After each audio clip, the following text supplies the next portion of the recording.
भारतातील पहिले देशी गोवंशावर आधारित खिलार ॲप वसुबारस 2024 या शुभमुहूर्तापासून सगळ्यांसाठी उपलब्ध झालेले आहे। अँड्रॉइड व आयफोन या दोन्ही फोनमध्ये खिलार ॲप डाउनलोड करू शकता। भारतातील प्रत्येकाने ॲप आजच डाउनलोड करा। महाराष्ट्र काय, कर्नाटक काय, सर्वांनी सबस्क्राइब करा खिलार महाराष्ट्राची शान आणि क्लिक करा बेल आयकॉनवर। एन्जॉय।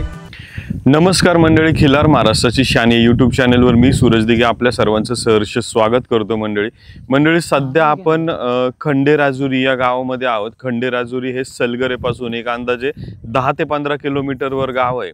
या खंडेराजुरी मधले हे जे मालक आहेत शीतल रुपनेर आपल्या सोबत आहेत। मालक यांच्याकडून आपण अधिक माहिती घेणार आहोत। या मालकाची एक विशेष गोष्ट म्हणली तर यांचं जे शेतावरती जो गोठा आहे यांचा, जिथे त्यांचं घर आहे त्यासोबत गोठा आहे, तर ती जी जागा जवळपास 1000 एकर डोंगराच्या मधली जागा आहे। तिथलं लोकेशन हे एवढं सुंदर आहे आणि या लोकेशनची सुंदरता अजून चांगल्या प्रकारे वाढवण्याचं काम हे आपलं महाराष्ट्राचं पांढरं सोनं म्हणून जे ओळखलं जातं ते म्हणजे आपलं हे खिलार। तर या कोसा खिलार जातीच्या गायी यांच्याकडे मोठ्या प्रमाणात आहेत। मालक, आम्हाला तुमचं संपूर्ण नाव, गाव आणि फोन नंबर सांगा। माझं नाव शीतल बापू रुपनोर, खंडेराजुरी, तालुका मिरज, जिल्हा सांगली। फोन नंबर काय मालक? Phone number 9322 65 25 82। आता ह्या तुमच्या इथं यायचं असेल तर कसा मार्ग आहे? समजा पुण्यावरून येतोय किंवा पंढरपूर बाजून येतोय तर कसं यायचं इकडं? आता कसं आहे सांगू का, कोणीकडून जर आलं इकडनं खालनं आलं तर सांगली मिरजवरून असं येते खंडेराजुरी। इकडे लगेच कवठेमंगा तालुका लागते। कवठेमंगावरून आलं तर सरळ हिंगणगाव, कोकटुळी, खंडेराजुरी असं येते। आता इथं तसं पाहायला गेलं तर आता आम्ही मेन रोड पासून बरंच विचरत आतमध्ये आलो। आपला पत्ता जर सांगायचा झाला असा आहे, इथं सांगली पोलीस गोळीबार मैदान म्हणून आहे। 5 जिल्ह्याचं गोळीबार होतं इथं। मग खंडेराजुरी गाव म्हणून सांगली पोलीस गोळीबार म्हटलं मी कोणीही सांगू शकते। ओके मालक, आता आपल्या दावणीला किती गायी आहे, लहान मोठी वासरं आहेत, कशा प्रकारचं संगोपन चालू आहे ती माहिती द्या। आता बघा, आपल्या दावणीला टोटल बारीक मोठी एक 40 भर होती। नंतर असा त्यांचं असतंय, आम्ही त्यांना जागेवर वैरण टाकत नाही। वैरण आम्ही साईडला टाकतोय। आपल्या म्हणजे टाकायला जागा साईडला टाकतोय। सकाळी एक सपाट टाकायचं, संध्याकाळी टाकायचं जरा आणि आणून संध्याकाळी दावणीला बांधायची। दिवसभर फिरायला जातात। आता तसं पाहायला गेलं तर इथं चारायला क्षेत्र भरपूर आहे तुमचं, पण उन्हाळ्यात पण तुम्हाला चारा राहतोय काय चरण्यासाठी गुरांना? विषय असा आहे, उन्हाळ्यात कसं होतंय, चारा असतोय पण वाळल्या चाऱ्यात काय ते हे नसतंय, म्हणजे ते काय खाल्ल्याला त्यांना मानत नाही। मग उन्हाळ्यात त्यांना वल्ला चारा लागतोय। मग आपली फिरायला जाते सोडा इथल्या इथं, पण उन्हाळ्यापासून वैरण लागतेच वल्ली। मग आपण ती स्वतः पिकवतो इथं का काय? नाही, आपली आहे वैरण घरची रीती।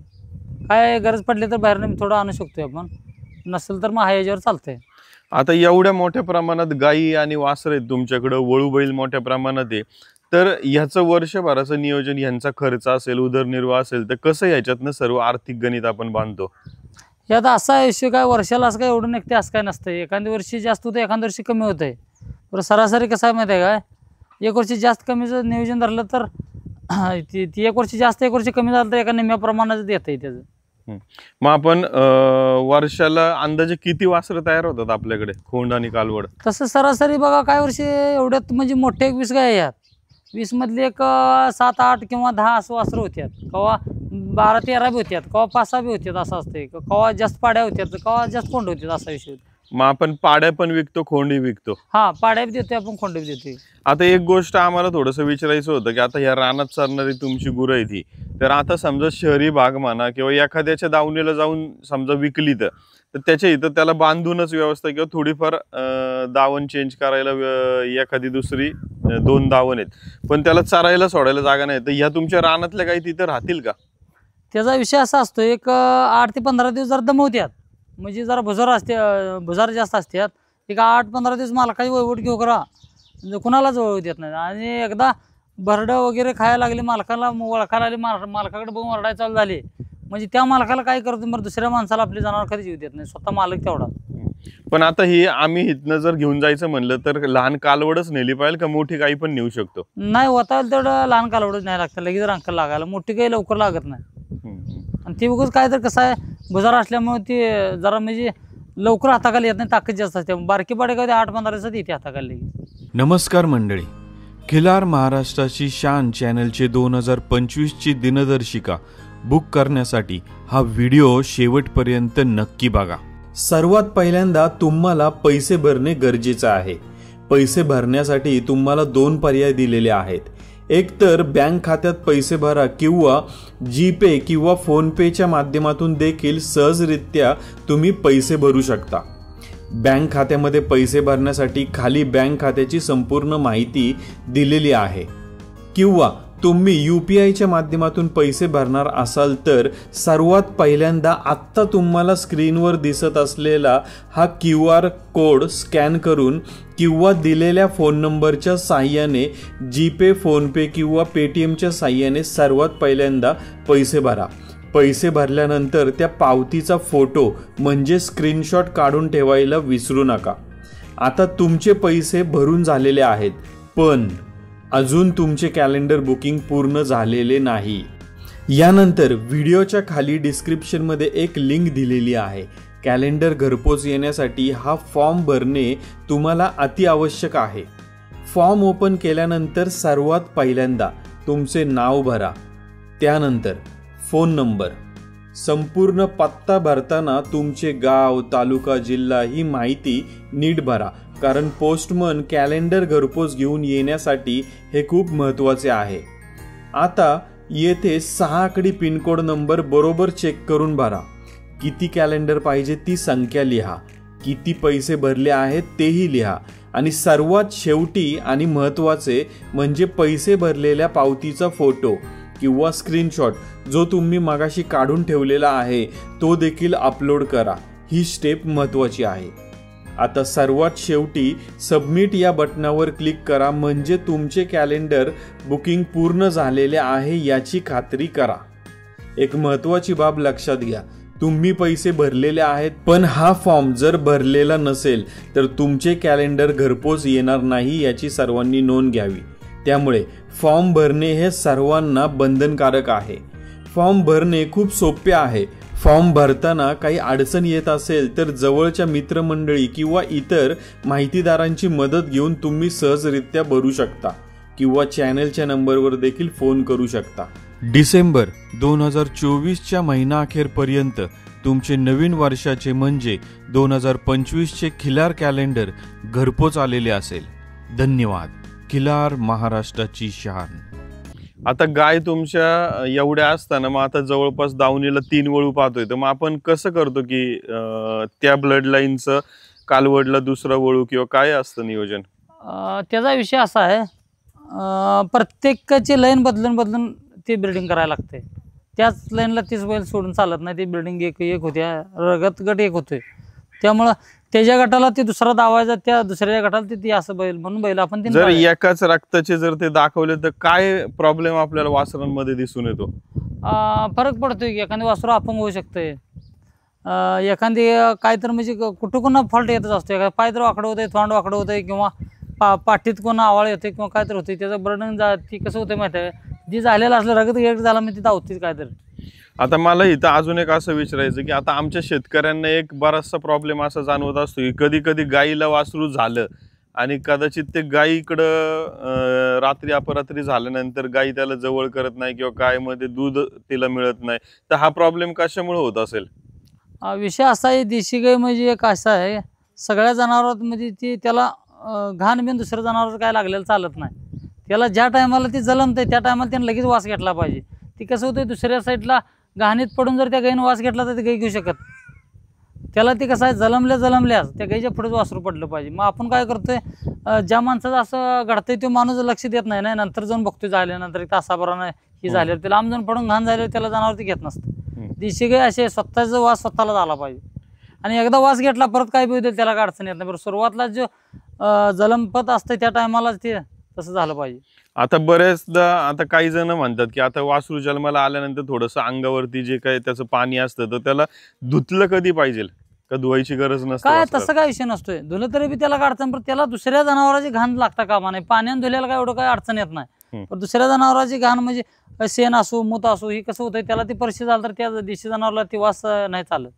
मग आता तुमच्याकडे आता रात्री एवढं बांधलं, आता तुम्हाला माहिती आहे की बाबा ही गाई आज न उद्या वासरू होईल ती, तर मग त्यावेळेस कसं करतात एवढं जनावरात? मग विषय कसा आहे, ती जरा साईडला बांधलं म्हणजे ते तेच घेते नाही, जरा लांबडं मोकळं सोडायचं शेवटी. मग त्याचं वासरू ते ज्या साईड जलमते तेच ते चाटाय चालू करते मोकळं सोडलं. ते बांधलेलं गाय असल्यामुळे त्याला बघा येत नाही ना, अडचण नाही येत अडचण येत आपल्याला. नाही, गाय मोकळी सोडायची. आणि अजून एक विचारायचं की आता एवढ्या गायी आहेत, कधी आपण कप भर तांब्याभर दूध काढतो काय कुठल्या गाईचं? शक्यता असा आहे सगळेच देतात असं काय नाही, उगाच जरा देते ती वासरालाच देते, माणसाला देतच नाही. जरा भुजार जनावर असल्यामुळे का नाही मालकाला कमीच. मग आता ह्याच्यामध्ये अंदाजे समजा आपण सगळं एखादं वासरू पिते, तर जास्तीत जास्त किती दूध असेल एखाद्या गाईला, की बाबा ह्या गाईला एका टायमिंगला वासरू जे काही पिते त्याचा अंदाज आपण काय असं तसं सरासरी विषय केला तर एक दोन्ही टायमाला 5 लिटर भेटत असेल वासरांना? तेवढं जास्ती असतं. आता अजून एक विचारायचं की बैलगाडा शर्यत बंदी उठली, बैलगाडा शर्यत बंदीचा पण काळ बराचसा होता, तो बंदीचा काळ आणि आजचा हा काळ कसं वाटतं? म्हणजे बराच फरक आहे का? फायदेशीर वाटते बंदी उठलेलं? हा विषय असा आहे, त्याचा कसा आहे, देशी गाई पाळायची क्लिअर लोक म्हणजे बंद झालती. बंदी होती त्या म्हणजे बंदी म्हणजे ज्या टायमाला बंदी होती त्या टायमाला पाळायची बंद झाली. आता काय झालंय, त्या मैदानच्या नादानं का नाही प्रत्येक जनावर नवीन नवीन देशी गाईचा अंश वाढायला चालू झाला. मध्ये कमी झालता, आता प्रमाणच्या बाहेर वाढायला चालू झाला.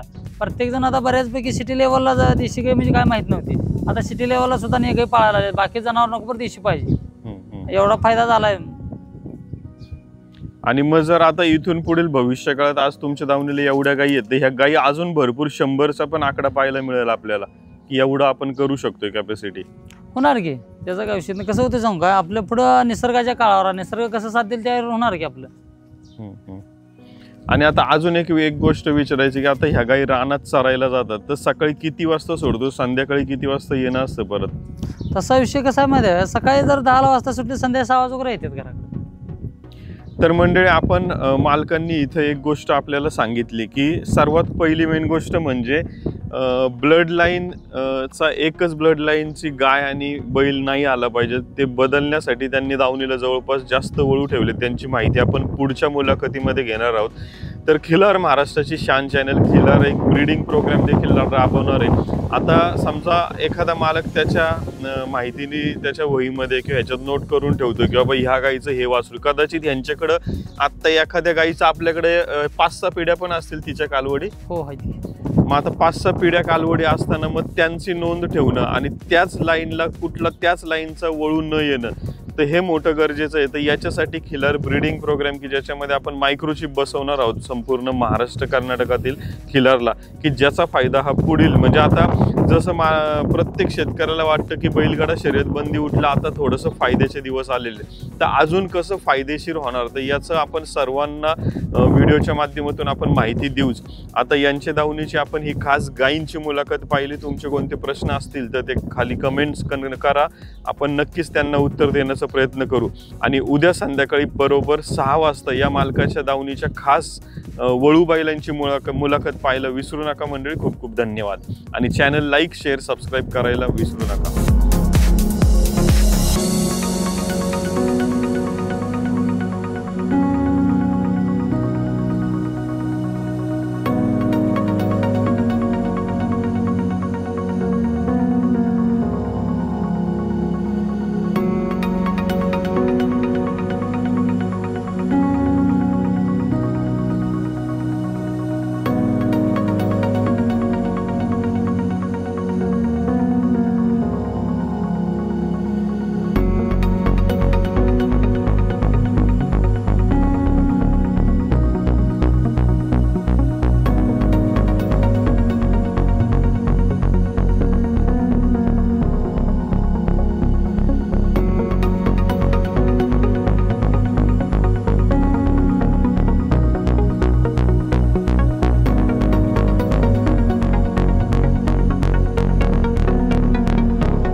महाराष्ट्राची शान